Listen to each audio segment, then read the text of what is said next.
আমার ভাইয়ের কিছু হলে রেলের চাকা ঘুরবে না রে, আমার ভাইয়ের কিছু হলে, আমার ভাইয়ের কিছু হলে।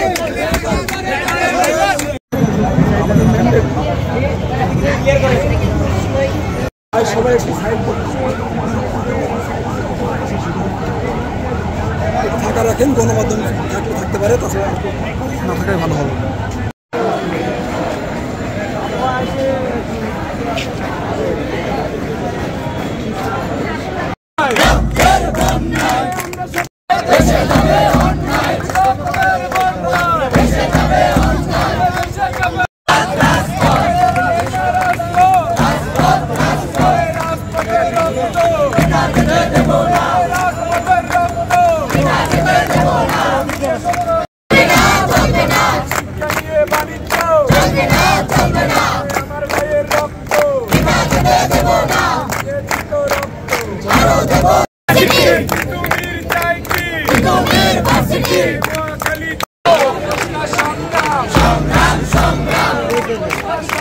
দুইজনের অবস্থা খুবই মারাত্মক।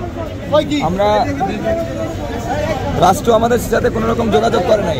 আমার বাইরে যে মৃত্যুর মুখে, এখন রাষ্ট্রর কোন পর্যায় থেকে আমাদের সাথে যোগাযোগ করা হচ্ছে না। আমরা আমাদের বাইরে যদি কিছু হয় আমরা রাষ্ট্রের বিরুদ্ধে মামলা করব। কয়জনকে নিয়ে হাসপাতালে কয়জন আপনাদের? দুইজন, ঢাকা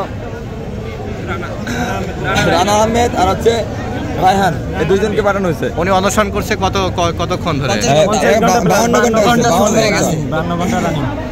এখন গতকালকে তো আপনাদের সঙ্গে দেখা করেছে যুগ্ম সচিব, কি অবস্থা? মানে আর সচিব দেখা করেছে, উনি এসে শুধুমাত্র নাটকীয়তার একটা পরিবেশ সৃষ্টি করে দিয়ে গেছে, যেটাতে আমাদের যে আশা আকাঙ্ক্ষার প্রতিফলন সেটাকে আরো বেগবান দিয়ে গেছে। এখানে ওনার আশাটাই ছিল একটা নাটকীয়তা, যেটা আমাদের সাথে মানে প্রহসন করে গেছেন।